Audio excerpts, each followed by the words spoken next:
you've got an old aquarium or you want to be adding dividers into your existing aquarium or sump. So you're going to need to silicone them in. What a mouthful, hey? And in this video, I'm going to be showing you how to do that. So stay tuned. It's all about shrimps, simply shrimps. Good day everybody and welcome to this video. So as I said, I'm going to be siliconing, oh my gosh, I just can't do this. Good day everybody and welcome to this video. And as I said, I'm going to be siliconing in, I got it right at that time, some dividers into my shrimp tanks and also resealing the aquarium as I do it.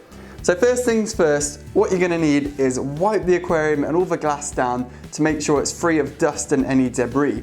So that is why I have a bit of screwed up kitchen roll in my hand. I'm just going to dampen it and get on with wiping down the aquarium.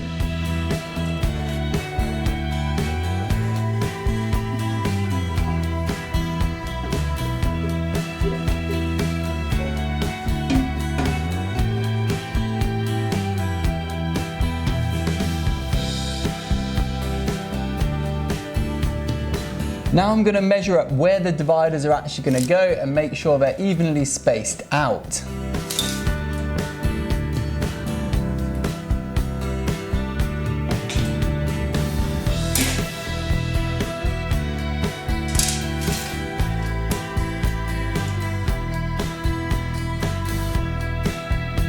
Now if you were resealing the tank, this is the part where you would take out the old silicone with a sharp blade.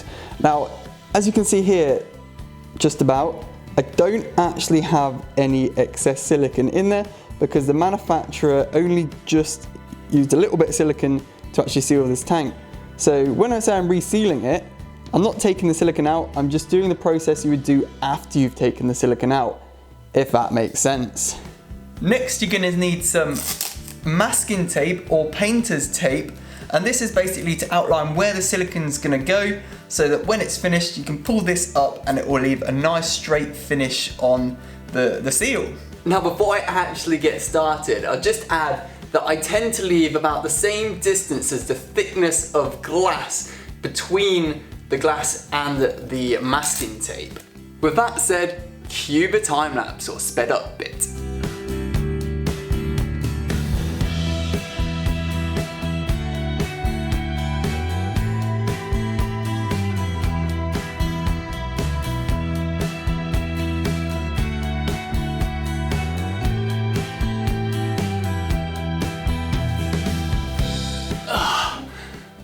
Just about finished. Before we do actually crack on, I did actually forget in the sped up bit of video to tape the bottom like so. So I've just gone ahead and done that now and we can continue on with the build.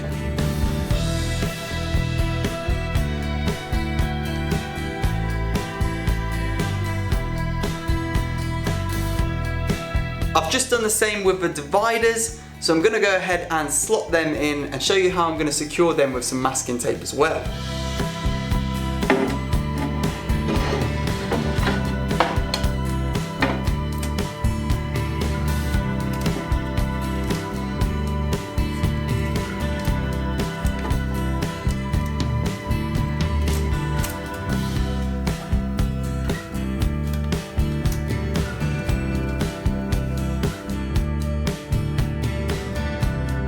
So they're all in and I'm really excited to get siliconing, and I want to be as quick as possible, try and get it all done within about 10 minutes so I can take the tape off before it starts to get the skin on top and cure, well, start to cure anyway. Also when I'm done siliconing, I'm going to even it out. Instead of using my finger where you can get different pressures and different sizes and things like that, I'm going to be using the back of a spoon. That way you get a constant finish and you can wipe the excess off on a towel or something.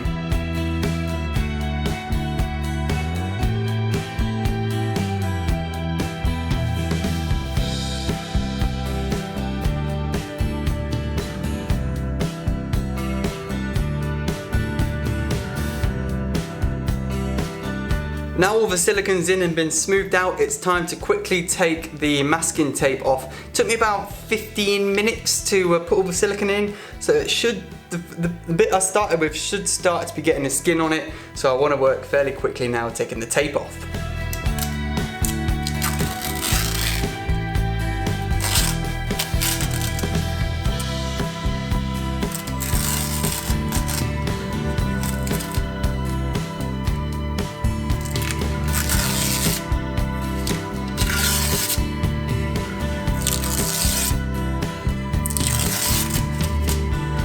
Now it's all finished, the tape is off in a massive pile behind me there, or next to me, and it's finished, yeah, pretty much. I've just got to wait 24 hours, 48 hours, so 1 day or two for the silicone to completely cure, and we'll get back to it and do some close-ups and do a water test.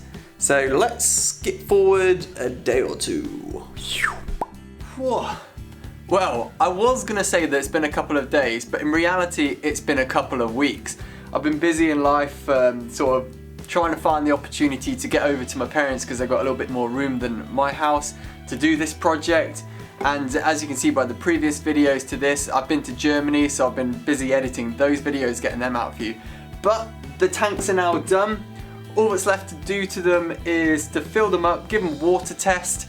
I'm not really going to do a video on that because all we have to do is fill the tank up with water, leave it 24-48 hours, make sure there's no leaks, and then hopefully jobs are good and we'll be able to start cycling these tanks. But as promised, I'll give you a close-up on them so you can see how the silicone is cured and set, the finishing details basically, and let you see how it is. So I'm really happy with how the finished product has actually turned out. And taking the masking tape off, or painter's tape, before the silicone has dried has given it a really nice finish. So it looked quite professional for a DIY job. There are a couple of joints where I did actually use my finger to even out the silicone, and comparing that to the one that I used a spoon on, I would definitely highly recommend using a spoon for it, or anything that's got a constant edge to it, like a lollipop stick or something, because the finger ones, although they worked, they don't look as finished or professional, as I already said, as using something that's going to apply a constant sort of depth or level of evenness. So that's pretty much the end of the video, and if you did like it and if you learned something from it, so how to reseal an aquarium or how to add dividers into it, so if you're making a sump or a divided shrimp tank or fish tank like this, then don't forget to whack that thumbs up down below. And of course there is a few more steps into setting up these tanks, so I've got to paint the background, I've got to make some lids for them, I've got to cycle the tank. Then don't forget to hit that subscribe button down below to follow me on this journey. And if you've got any comments, questions or queries on these, then leave them down in the comment section below. I love to hear your feedback, and I shall see you in another video. See you later, thanks for watching. It's all about shrimps, simply shrimps. Let's keep things shrimple, simply shrimps. Do do do do do do do do.